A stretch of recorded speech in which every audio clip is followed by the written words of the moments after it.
चंद्रपूर जिल्ह्यातील नागभीड तालुक्यातून एक धक्कादायक घटना समोर आलेली आहे। वाघाच्या हल्ल्यात एका शेतकऱ्याचा दुर्दैवी मृत्यू झालेला आहे।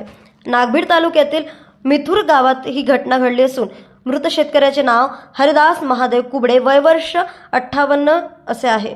मिळालेल्या माहितीनुसार हरिदास कुबडे हे काल सकाळी शेतात मोहफुले वेचण्यासाठी गेले होते, मात्र संध्याकाळपर्यंत ते परत न आल्याने कुटुंबियांनी शोध मोहीम सुरू केली।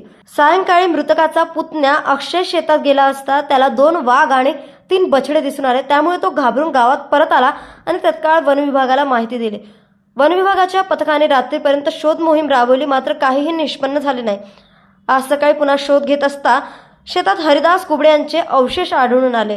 वाघाच्या हल्ल्यात त्यांचा मृत्यू झाल्याचे स्पष्ट झालेले आहे। या परिसरात 4 ते 5 वाघांचा वावर असल्याचा संशय व्यक्त करण्यात आलेला असून शेतकरी आणि शेतमजुरांमध्ये भीतीचे वातावरण निर्माण झालेले आहे।